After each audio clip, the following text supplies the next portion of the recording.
기독교와 인문학의 필요성. 두 가지 관점. 기독교와 인문학적 관점에서 보는 이 시대와 문화. 그 다음에 기독교와 인문학적 관점에서 보는 정체성과 본질. 여러분, 저는 강의를 이제 하면서 학교에서도 강의할 때 중간중간에 질문하는 걸 좋아합니다. 왜 또 여러분이 질문하셔야 되냐면, 나중에 질문하자면 잊어버릴 수 있고요. 그 다음에 나중에 질문하다 보면 어떤 제가 강의하는 것 중에 좀 클리어하지 않거나 이해가 안 되는 거는 질문을 꼭 하세요. 왜냐하면 그러지 않고 지나가 버리면 이게 다 연결이 되는 거기 때문에 계속해서 지금 무슨 말인지 정확하게 이해가 안 돼요. 그래서 제가 강의할 때 여러분 중에 조금이라도 다시 한번 설명해 주셔도 전혀 괜찮습니다. 그리고 그게 무슨 말인지 이해가 안 됩니다. 그러면 그냥 그 자리에서 질문을 해주세요. 그거는 학생으로서 듣는 분으로서 그러니까 이게 일방적으로 제가 쫙 강의하고 끝 그게 아니고요. 예, 그냥 대화식으로 하면서 하기를 원합니다. 그래서 언제든지 조금 여러분께서 또 학생이 많지 않은 것 같아요. 그래서 괜찮습니다. 그러면 먼저 기독교 인문학 관점에서 시대 문화를 인식한다는 게 뭐냐면 기독교와 인문학 관점에서 시대와 문화를 진단하고 해석합니다. 하나하나 해석합시다. 그러면 기독교 관점에서 이 시대를 어떻게 해석하느냐라는 의미고 그 다음에 인문학적 관점에서 이 시대와 문화를 어떻게 해석하느냐 그 얘기예요. 이 말은 뭐냐면 기독교 진리, 다시 말하면 종교적인 관점에서의 인간성과 문화성을 어떻게 해석하느냐라는 거예요. 예, 쉽게 표현하면 뭐예요? 종교적 진리 관점에서 인간을 해석해야 되고요. 그 다음에 인간적 관점에서 인간을 해석해야 되고 그 다음에 또 인간적 관점에서 종교를 이해해야 되는 거예요. 또 종교적 관점 인간이 이런 두 가지가 서로 변증법적으로 나가야 돼요. 네.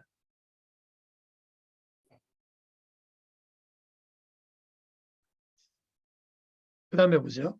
기독교와 인문학적 관점에서 정체성 본질이 있어요. 이게 무슨 말이냐면 기독교 관점에서 사랑과 사회의 정체성과 본질을 이해할 수 있다는 거예요. 네.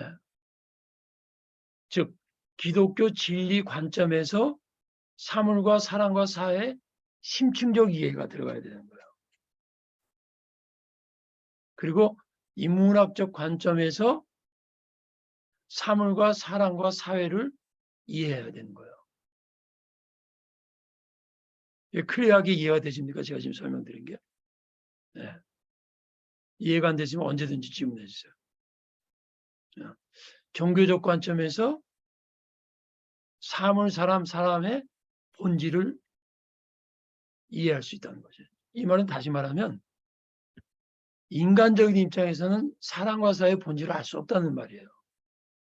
그런데 종교적 관점에서 사랑과 사회의 본질을 이해했는데 말하면 사람은 죄인이다 뭐 그런 거다. 근데 반대로 인문학적 관점에서 사람과 사람 이해를 못하면 처음에 말씀드린 대로 종교적 확신만 가지고 인간을 대하게 된단 말이죠. 그러면 인간의 아픔과 인간의 정신세계의 어떠한 흐름과 이런 것들에 대한 무지 속에서 교리를 들이대 버리게 되는 거예요. 그래서 이 두 가지가 굉장히 중요한 겁니다. 죄송합니다. 오해하고 듣지 마세요. 저도 그 가운데서 자랐고 근데 뭐 인류적으로 말하고 싶지는 않습니다. 그러나 저는 정직하게 말하겠습니다. 제가 이제까지 만난 어떤 목회자님들은 그러니까 이 한국의 교회와 어떤 기독교, 한국뿐만 아닙니다. 사실은. 이 서구도 비슷한데요. 신학교 더 구체적으로는 신학교 교수하고 일반 성도들하고 간의 그 갭이 너무 많아요. 갭이 많다는 게 무슨 말이냐면 인간적으로 만나지 않는다 그런 의미가 아니라 서로 따로따로 놀아요. 예. 그나마 가장 최근에 이렇게 만남이라고 할까? 그게 뭐냐면 기독교 상담학이에요. 왜? 이 치료를 받아야 되니까. 많은 상처가 있으니까 그나마 만난단 말이죠. 근데 그 만남도 상담학자 입장에서 그냥 치유하기 필요한 걸 만나는 거지, 인간적인 이해와 깊이와 심층성에 대한 대화는 없는 거거든요. 그러니까 저는 이 지금 굉장히 어떻게 표현할까? 어떤 저도 목회 15년을 해본 사람이에요. 이미 목회를. 그래서 목회한 문제 저도 너무나 잘 알죠. 예.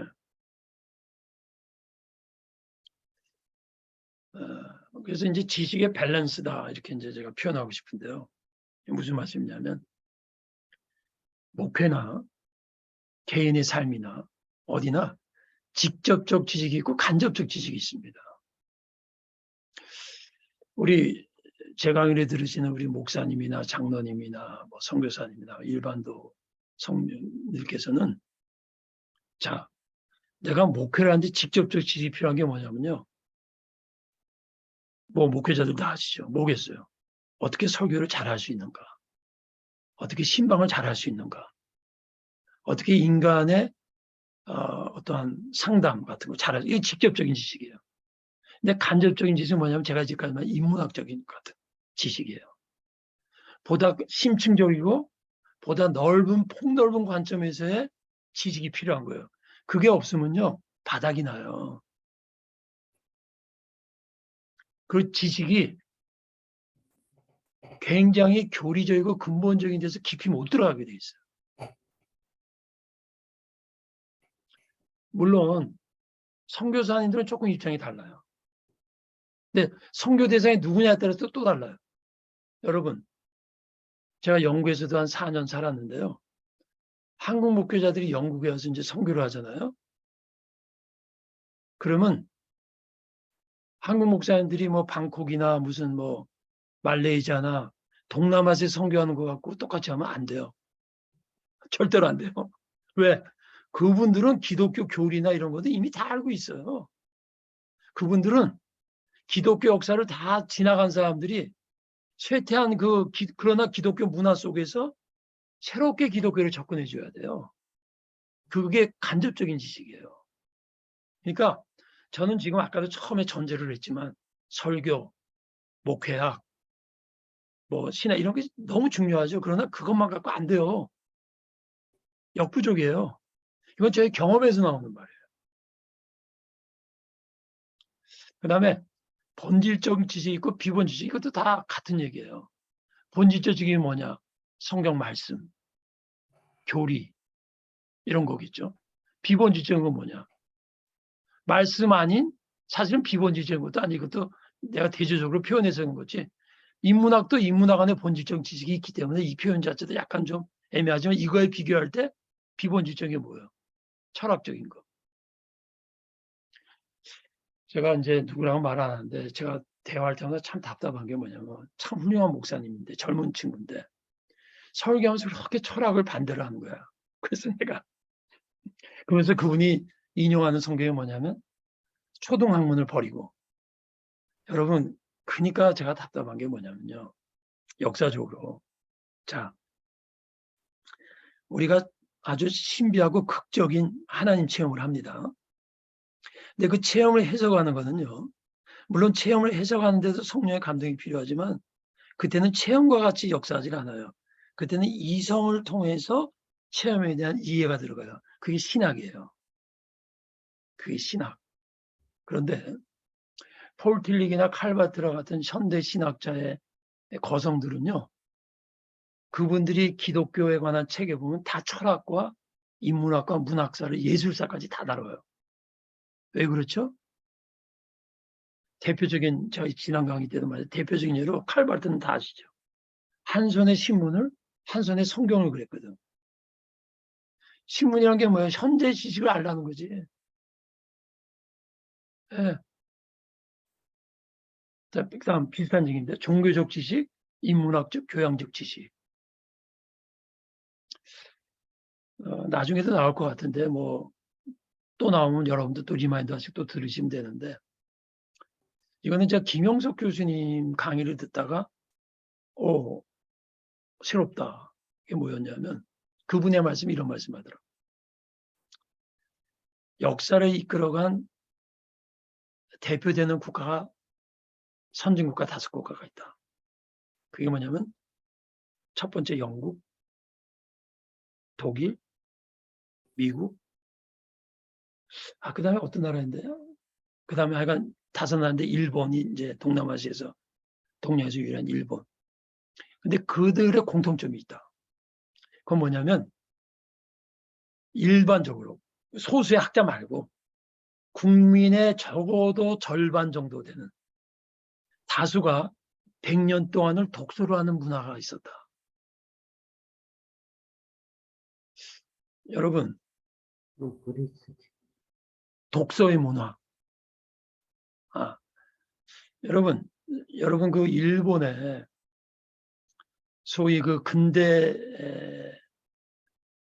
그 메이지 유신 아시죠? 메이지 유신이 일어난 이유가 미국 함대, 영국 함대가 와서 이제 팡팡 쏘면서 문을 열라고 그랬잖아요. 일본 함대도 쐈단 말이지. 근데 상대가 안 되는 걸 알았어요. 한국도 똑같이 미국 함대 와서 쐈죠. 대원군은 완전히 막아버렸죠. 일본은 어떻게 한 줄 아세요? 쟤네가 우리보다 세네. 미국이 뭐라고 하냐면 그리고 떠나면서 내가 몇 년에 또 온다고 그랬어요. 근데 일본이 정신을 바싹 차렸어요. 쟤네가 우리보다 앞섰다. 그럼 어떻게 되냐? 쇄국하지 말고 배우자. 그래갖고 일본의 인재들을 미국, 유럽으로 공부시켰어요. 그 다음 보세요. 여러분 제가 이거는 공부하면서 안 되는 놀라운 사실이에요. 그 사람 이름을 까먹는데 그 사람이 일본 그 메이지 유신 때 일본의 그 지성세계에 지대한 영향을 끼친 사람이 이름을 하는데 그 사람이요. 이건 역사적인 객관적인데 뭐냐면 그때 오늘날 동경이죠. 제가 깜짝 놀랐어요. 그게 100년에서 150년 전 일본이 한국보다 한 그렇죠. 3, 40년 앞섰으니까 한 150년 전에 여러분 도쿄에 책방에 몇 개 있을 것 같아요. 아무나 한번 말씀해 보세요.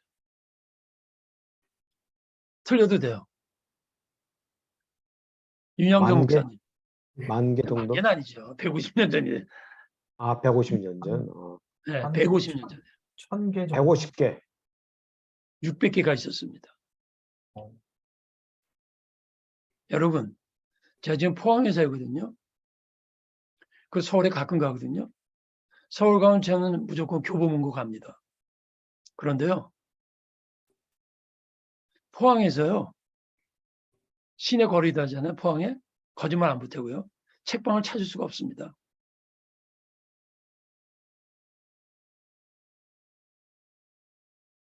그러니까 이게 안 되는 거예요. 네.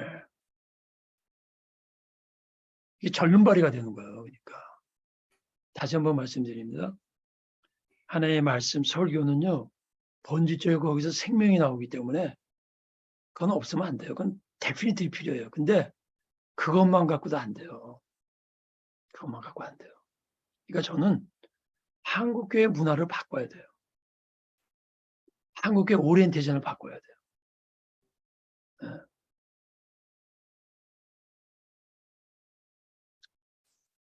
그 다음에 또 지식의 밸런스, 물리적 지식은 과학적 지식 말하는 거죠. 정신적, 영적 지식. 이건 다 상식적으로 다 너무 뻔한 거죠. 예. 자, 이건 나중에 다시 한번 또 나올 거예요. 근데 여기서 다시 한번 보면 컨텐츠와 컨텍스트 다 아시죠? 진리, 하나의 말씀이시고 컨텍스트는 상황이에요. 이 상황이 뭡니까? 문화, 인문학, 정치, 여기 상황이 뭐예요? 사람이죠, 사람. 예. 그러니까 이제까지 쭉 강의한 것에 이어지는 거예요, 지금. 상황이란 게 꼭 무슨 어떤 물리적인 아니 문화적인 것만 말한 게 아니고 진리의 대상이 되는 건 뭐든지 다 상황이에요. 예수님께서 말씀하신 게 있죠. 새 포도주를 새 부대에 넣어라. 거기서 말한 포도주는 뭐겠습니까? 콘텐츠죠. 내용물이죠. 세부대는 뭡니까? 컨텍스트죠. 예. 같은 얘기 또 하는 거 다르게 표현하는 겁니다. 기독교가 있으면 그거를 담는 그릇이 문화입니다. 신학이 있으면요. 신학의 지평선을 넘어주는 것이 인문학입니다. 그리고 인문학의 본질을 알게 하는 게 신학입니다. 인문학은 중요한데요. 인문학이 인문학만 갖고 있잖아요. 그럼 솔로몬의 고백이 나옵니다. 헛되고 헛되니 모든 것이 헛되도다. 전도서 3장. 하나님이 모든 것을 아름답게 지으셨고 인간에게 영혼을 사모하는 마음을 주셨다. 근데 영혼을 사모하는 마음과 영혼을 충족시킨 건 여기서는 안 됩니다. 이거는 영혼을 담는 그릇이지 영혼의 생명을 주는 게 아니에요. 내용, 형식, 소프트웨어, 하드웨어. 제가 이제 한국에 지금 온 지 한 8년 됩니다. 제가 미국에서 한 45년 살았습니다. 그래서 미국에서 목회를 15년 했습니다. 그리고 한동대 교목실장으로 이제 부름을 받아서 만 7년 하고 이제 작년에 은퇴를 했는데 제가 한국 와서 이렇게 보면서 저는 14살 때 한국을 떠났습니다. 한국말 되게 잘하죠. 근데 14살 때 아르헨티나 가서 한 3년 있다가 미국에 17세, 18세 때 왔습니다. 그리고 저는 한국에서는 중학교 2학년 때까지만 다녔어요. 근데 한국말 너무 잘하죠. 근데요, 제가요, 멘탈리티는 한국 사람이 아닙니다. 정확히 말하면요, 저는 멘탈리티는 1.5세입니다. 왜? 서구에서 30년 이상을 다 서구 합리주의로 공부를 했어요. 그래서 한동대 따고 왔는데요. 그리고 한국에서 요새 이제 한 8년째 살면서 느끼는 게 뭐냐면 한국은 하드웨어는 선진국이에요. 하드웨어, 기술, 삼성, 그리고 한국 사람들이 진짜 똑똑하고 빠르고 우수해요. 근데 소프트웨어가 뭐죠? 정신, 풍성. 의식, 문화 이런 거는요. 아직은 선진국이 아닌 것 같아요. 근데 그 이유 중에 하나는 전부 다지만 인문학 직결되는 거예요. 여러분 일본은요. 일본은 기독교 국가가 아닌데 우리보다 교양면에서 한 단계 위입니다. 왜 그런지 아세요? 인문학적 수준이 우리보다 높습니다. 한국의 기독교는 더 강한데 죄송합니다. 이렇게 말씀드려서. 모든 사람이 그런 건 아니죠. 소수의 뛰어난 분들도 많죠. 그러나 일반적인 의미에서 교양과 사회 질서와 의식 수준은요. 일본만 못하잖아요. 솔직히 아직까지는. 하드웨어는 일본을 따라잡은 것도 많아요. 벌써. 삼성 하나가 뭐 웬만한 일본 그룹 5개 합쳐도 뭐 안 된다는데. 근데 중요한 거는 소프트웨어죠. 근데 여기 이유가 있어요. 첫째, 기독교 역사가 짧아요. 한국 기독교 역사가.